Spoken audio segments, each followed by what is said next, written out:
Ibu Bapak yang dikasih Tuhan, segenap sanak saudara dimanapun berada, sejenak beberapa menit ke depan, kembali kita menikmati sapaan kasih dan ketukan cinta Tuhan malam ini dalam satu perenungan tema yang mengatakan, kuasailah dirimu dan jadilah tenang.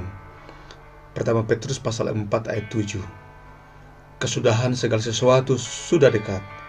Karena itu kuasailah dirimu dan jadilah tenang, supaya kamu dapat berdoa. Saudara, Alkitab telah lama mengajarkan bahwa suasana tenang dapat menyebabkan semakin maksimalnya kehidupan doa kita. Komunikasi dengan Tuhan memerlukan suasana tenang, baik dari segi lingkungan tempat tinggal, suasana keluarga, dan lebih daripada itu, suasana hati dan pikiran. Dalam suasana tenang, kita bisa mendengarkan firman Tuhan, bahkan kita dapat menanamkan firman Tuhan di dalam hati kita. Saudara, kita tahu bahwa salah satu yang berpotensi membuat kita tidak tenang ialah kemarahan, kebencian, bahkan kesombongan. Dan karena itu firman Tuhan melarang kemarahan terbawa sampai malam, hingga membuat kita tidur, hingga membuat tidur kita terganggu. Efesus 4 ayat 26-7 mengatakan, apabila kamu menjadi marah, janganlah kamu berbuat dosa. Janganlah matahari terbenam sebelum padam amarahmu, dan janganlah berkesempatan kepada iblis. Mengapa? Sebab kalau kemarahan terbawa sampai kita tidur, maka kemarahan akan tertanam dalam pikiran dan hati kita. Akhirnya kita tertidur dengan pikiran yang negatif. Itu berarti berkat Allah tidak menjadi milik kita. Berkat Allah akan jauh dari kehidupan kita. Mengapa? Karena ketika kita tidur dalam kemarahan, kita bukan menjadi milik Tuhan, melainkan menjadi milik iblis. Dan kita tahu bahwa iblis tidak dapat memberi berkat. Iblis hanya akan merusakkan hidup kita.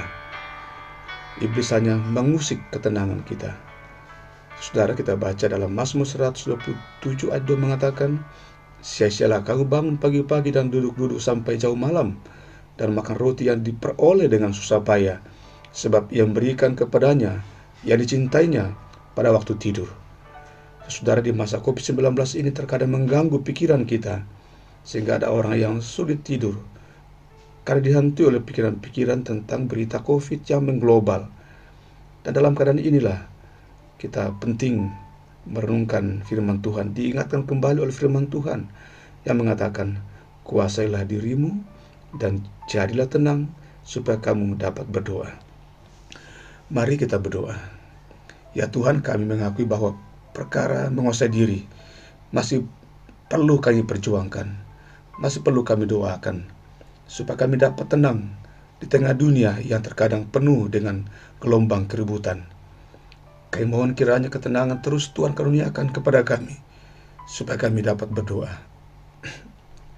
Ya Tuhan, Engkaulah pelindungan kami. Syukur untuk perlindungan Tuhan kepada kami di setiap aktivitas kami, terkhusus dalam sepanjang satu hari ini dan sepanjang satu pekan ini. Di tempat kerja kami, di bidang usaha, pendidikan, pelayanan, di tengah-tengah keluarga kami. Terima kasih untuk komunitas doa di antara jemaat yang saling mendoakan, baik di saat-saat suka maupun di saat-saat duka cita atau pergumulan sakit misalnya, pergumulan menyangkut kesehatan kami, keadaan fisik kami yang terkadang tidak stabil, untuk orang tua kami dalam masa tuanya, buat anak-anak dan cucu kami. Topanglah kami dengan kasih setiamu, dengan kasih karuniamu. Dan malam ini, bila nanti kami beristirahat, ya Tuhan, ke dalam tangan kuasa-Mu kami berserah.